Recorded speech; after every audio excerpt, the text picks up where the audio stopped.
In the Florida Keys, a unique animal species is struggling for survival.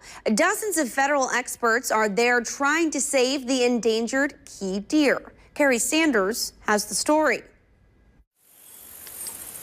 Sweet, docile, no bigger than a large dog. She's hiding right in there. It's amazing because she doesn't think she's hiding. She's just doing what she does best.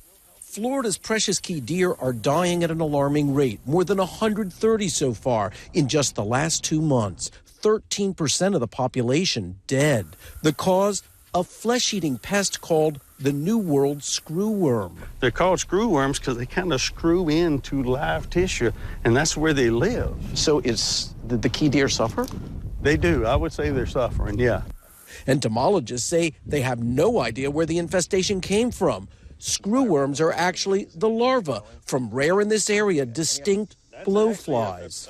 Scientists battling the contamination. Oh, these are releasing sites. Setting free tens of millions of sterile blowflies. These sterile flies, they do not have the ability to reproduce whatsoever.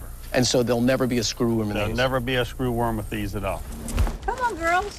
Come on, Mama. Key deer can be friendly. We're not feeding, we're medicating. Hidden in those bread treats, an anti-parasitic medication. Each treated deer then marked with a blue dye. Biologists say because the screwworm will attack any warm-blooded animal, their fear is that if it's not stopped here on this chain of islands, the screwworm could move north and would devastate the commercial cattle industry.